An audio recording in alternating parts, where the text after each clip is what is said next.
Hi, my name is Mike, and this is Real Estate in 10 Minutes. All right, so there's a couple things that will answer the question of whether or not we're heading towards a bubble burst. Actually, there's five variables, and that may determine whether or not we're heading towards a crash or a bust. One of those, and we have to take close attention to, is the debt to income ratio, our national debt to income ratio. In '06 and '07, we were at 38% debt to income ratio, and as of 2019's numbers, we're at 37%. So we have to keep an eye on that. The second thing is our mortgage industry.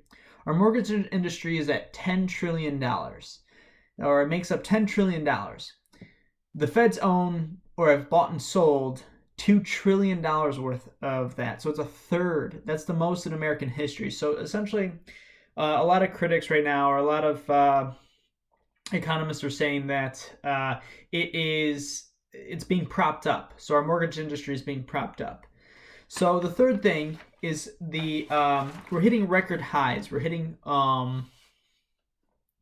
We're breaking records, and for every boom, there's a bust. So we have to keep an eye on that. So what I mean by that is our real estate industry our properties have been selling 11% over what it's worth, or hitting record numbers, yada yada. Homes being on market for an hour, 30 seconds. I'm being facetious, but you get the point. So for every boom, there's a bust. The fourth thing is the high unemployment rate. We have to solve that issue. The high unemployment rate, or the unemployment rate now, is about hovering around 7%, or 7.9%. But that's without the most affected industries right now are the entertainment industry and the hospitality industry. So it looks like if we were ever running into a recession or a housing crisis, it'd probably look a lot like cities like Orlando, Vegas, cities where they're dominantly most of the industries, entertainment industry or hospitality industry, and you're seeing it right now.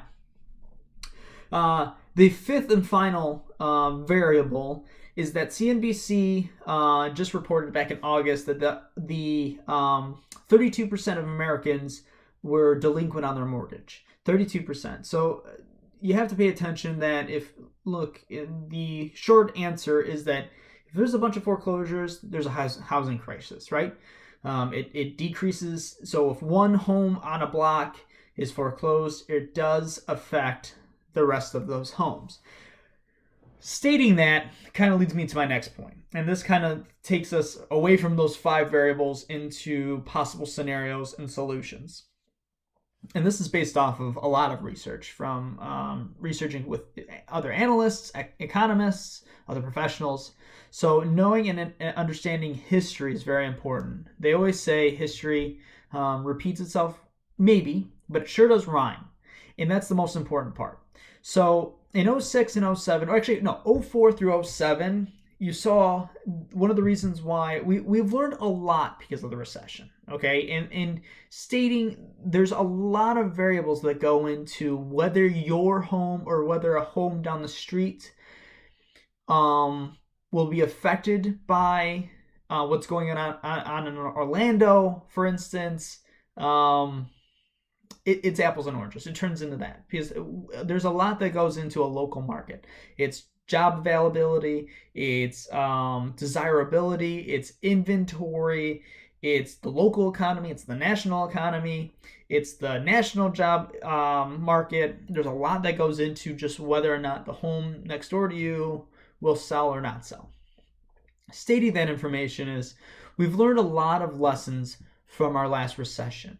And historically speaking, when you compare our Case-Shiller index, which the Case-Shiller index is actually a bunch of index. It's mainly focused on real estate. There's a couple of indexes within the Case-Shiller that has a couple of them. Compared to the S&P 500, which is the S&P 500 is a cumulative of 500 different companies, major companies, and that's based off of the market. When you compare those two, historically speaking, other than our last recession, our '08, '09 recession, real estate actually was one of the best investments.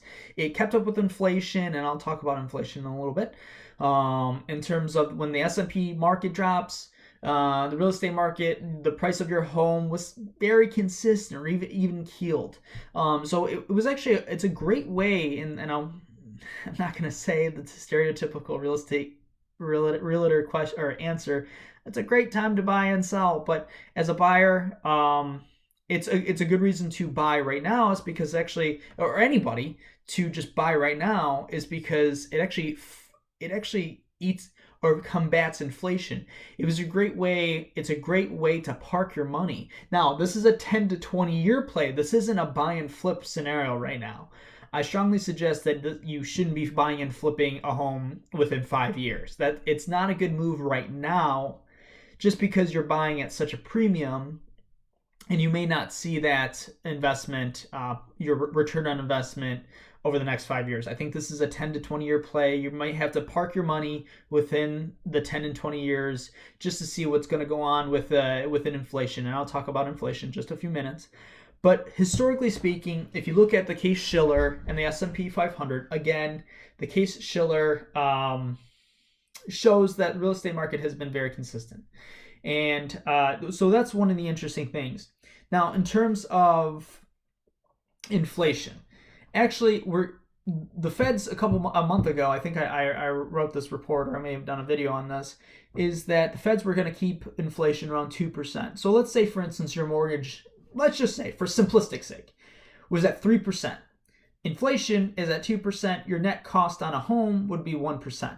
So it's like this. It's like buying a home for $20,000, let's say, in 1950, and then make that payment of $20,000 in 2020. So your interest rate is not going to be super high. You're going to be paying the same amount in 20,000. That 20,000 in 2020, I like those odds.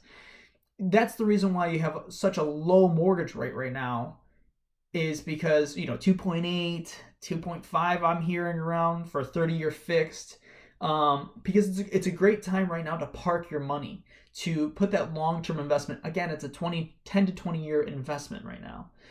So that's the main point for when it's a good time to buy, because actually that combats inflation. Actually, high inflation too combats, and the reason why the Feds would bring up interest rates is because it's actually to combat inflation. You don't want hyperinflation, but it doesn't look like our economy is going to be heading towards hyperinflation. Actually, they're going to keep it around 2% inflation over the next couple of years. And when it's a great economy, that's when they actually do increase inflation, or round or mortgage rates, just to make sure that it doesn't get out of hand. So when the job market's great, you should see an interest rate a little higher. The interest rates are again at 2.8%, and they're going to keep it low because of our economy needs to heal. Let's say at the optimistic point of view, it needs to heal. So again, we've learned a lot from our last recession. One of the major issues was our ninja loans and our subprime loans. In 06 and 07, all you had to do was just sign on the dotted line and you owned a home. Now it's a little bit more, you need there's a checklist of many, many different items that you need to prove that you can afford that home. And then in terms of foreclosures, this is where it gets a little in depth. And so I'm going to try my best to follow along, right? So 3.68 million people were 30 or more days past due on their loan. That's 4% of the housing market as of 2019, with less than 10% of homeowners were underwater on their mortgage. That means that 0.4 of the homeowners in forbearances are at risk of foreclosures, with the home is also underwater. So what that means is there's a number out there right now. So most of Americans, actually 40% of Americans actually own their home outright. That's 40% of the Americans own their home outright, no mortgage on it. And then also, majority of homeowners have at least 60% of equity in their home. So the huge issue right now that we're looking at is the foreclosure issue. The foreclosure issue is an issue, of course, but the difference between 06 and 07 and now is that we have 60% 60% in equity within our homes, a massive majority, or at the most 60%. So we shouldn't see a massive foreclosure rate, because if a potential seller was in a scenario like that, they could simply sell the home and take the equity and move on with their life. Like they did, well, when in 06 and 07, what happened was a lot of people were underwater and they just simply stopped paying. And so when they owed more on the home than it was actually worth, that was it. It drove down the market. And also you look at supply and demand, right? So in an interesting scenario compared to then, is that our inventory is still so very low. Again, it's like close to 28% of decrease in inventory. The law of supply and demand does matter. And so when we compare the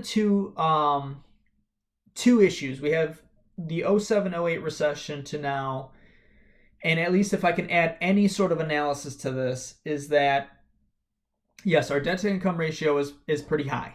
Okay. Now, do I advise whether or not to sell or buy? Well, here's the thing. This is a 10 to 20 year play, like I've mentioned before.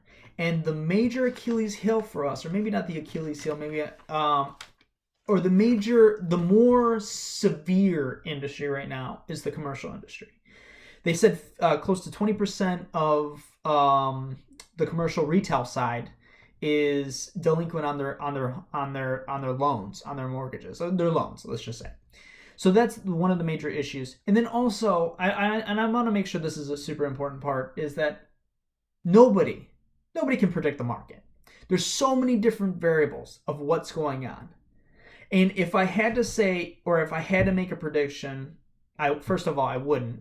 But based off of the analysis, it looks like a few cities are going to be affected rather than our nation. And the reason why I say that is because when you look at Orlando, when you look at Vegas, when you look at New York, when you look at cities in California, you see an interesting aspect of migration. So people are moving out, moving to different locations, but not necessarily are putting themselves in a worse scenario, right? They're moving to something rather than from something. Does that make sense? So if you ever want to make a decision, a life-changing decision, you want to go towards something, to something, rather than running away from something.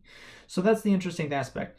And so when you look at everything else, and you make your decisions now, you have to decide that if you are going to buy a home, this is a 10 to 20 year play. And if you are going to sell your home, you got to make sure you're leaping to something rather than from something, right? And there are obviously so many reasons why you should buy and sell your home. But I hope that this just basic scratching the surface analysis is important, and at least it'll make you it brought up some points that you can make better decisions. If you have any questions or concerns, I'm more than happy to answer them. I know this is just on the surface. I can go into depth on any of my points I've made, but you can always reach me at any time. I'm more than happy to. Thank you. Have a great day.